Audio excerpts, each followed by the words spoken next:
the entire Asian population coming across, and everybody knows all of the horror stories about what went on the West Coast during that period of time. Well, you know, those legislative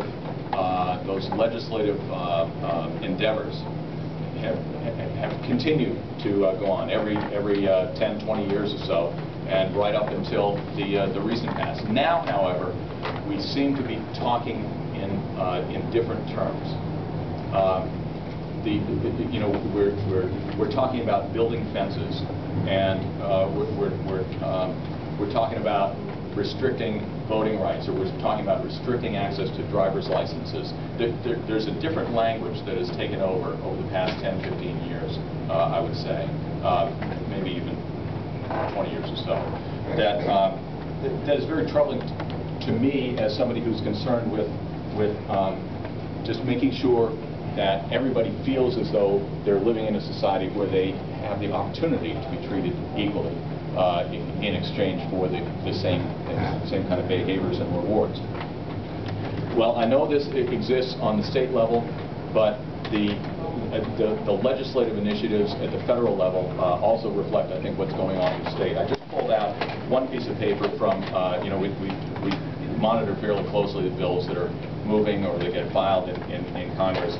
And just from one day, here I got one bill. There was a bill to enhance national security by restricting access of illegal aliens to driver's licenses and state-issued identification documents. Another bill to, different bill, same day, bill to enhance national security by restricting access of illegal aliens to driver's licenses and state-issued identification documents.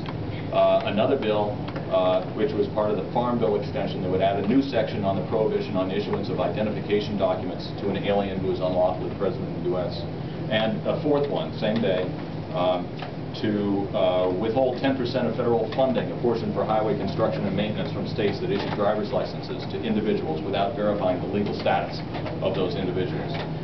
All of those, something happened on all those bills on the same day in the middle of last November. It's just, you know, I just sort of pulled it. You could pick any other day at random, and you're going to have some similar kind of confluence of actions on these bills. You know, it's a political decision on the part of members of Congress to do this, and you know, you don't have to think about it in negative terms. Members of Congress, politicians generally, are going to act in a way that they perceive as in their political best interest. There is something about this issue. You know, most of these folks are not unreasonable, mean-spirited folks when you're talking to them one-to-one. You know, they're normal folks just like the rest of us. But there's something about this issue that makes it advantageous to advance these kind of proposals that are designed to restrict the access of immigrants to the benefits of our society. You can blame it on the jobs if you want. You know, and maybe part of it. You know, there's the discussion of these sort of red meat kind of issues in the national media, or even the local media, maybe to a greater extent the local media. You know, that sort of encourages it. But from our perspective, you know, we talk to people.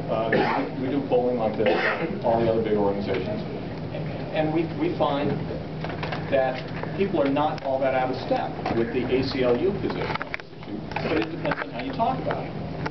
You know, if you talk about issues of fairness and justice and whether people who are similarly situated ought to be treated the same, you know, people get that and they buy into that. On the other hand, there are others for whom this notion of keeping the border secure is more important. Keeping the border secure is a legitimate issue. Government can do that.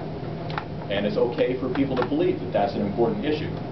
So the question is, how do we you know, bring those two sides of the discussion together in a way that yields a proper solution? Well, you know, one of the things that we've tried to do is to focus on the issues that match up with our policies.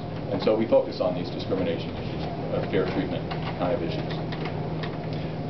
There's also, well, you can tell from that list there, there's a proactive agenda that we have and a reactive agenda that we have.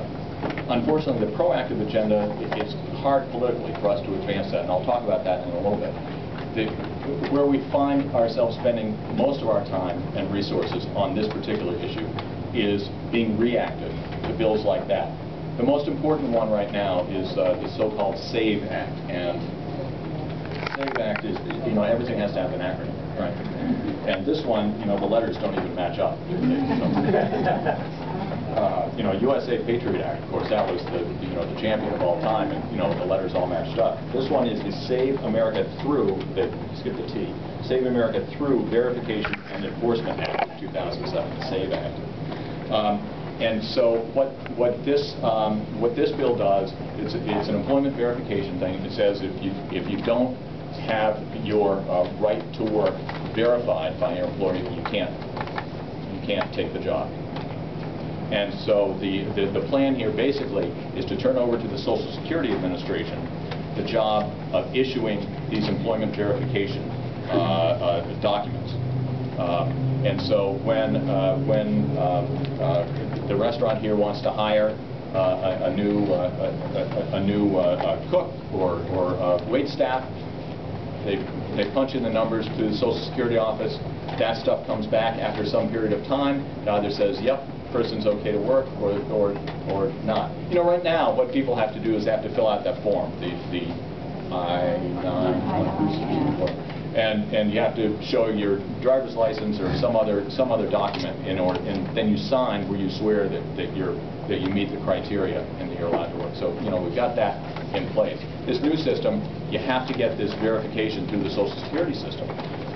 Sounds like a great plan, and in fact, there's been a pilot program that's been in place in a number of places. Turns out that there's like about a 1% error rate, which seems like a pretty good rate, except when you figure out that there's a couple 100 million people working in this country. As soon as they implement that, you got 20 million people out of work. Actually, I think the number is like 12 million that they've estimated. 12 million people would be immediately out of work until they had figured out what was wrong with the documentation through Social Security. Part of it's a problem with the database. There's some inaccurate information in there. Part of it certainly will be some people are not appropriately working in the country. But won't. As soon as this thing lands, and as soon as it takes effect, you got 12 million people that got to figure out, how do I work? Those 12 million people are all going to go to their local Social Security office. The local Social Security office has already got 1.5 years delays on disability claims that it's processing. These guys are, and I haven't, I worked for Social Security for 5 years before I became a political actor, and that was back in the 70s, and we were having a hard time then. Now you got the baby boomers who are going through retirement. Social Security office cannot take on 12 million people trying to figure out what's wrong with their birth records. Okay, so all of a sudden I started talking about a database now. So this is an immigration issue, but the way that we're talking about this, because we're playing defense on this thing, people don't respond to us saying this is bad for immigrants, and talking about lawful permanent residents who are affected by this. No, we go at it by talking about the citizens. This 1% error rate doesn't just affect immigrants. It affects the entire working population. My last name is Macleod-Ball. My Social Security record shows my name is Macleod. I hyphenated my name when I got married. I know for sure that when this goes in, I'm one of the ones that ACLU is going to have to let go until I got the thing squared away. I'm not looking forward to that. But there's a lot of people who are going to be in just that situation, and maybe it's not going to be quite so obvious what the issue is for them. So the SAVE Act was offered by a Democrat, Heath Schuler,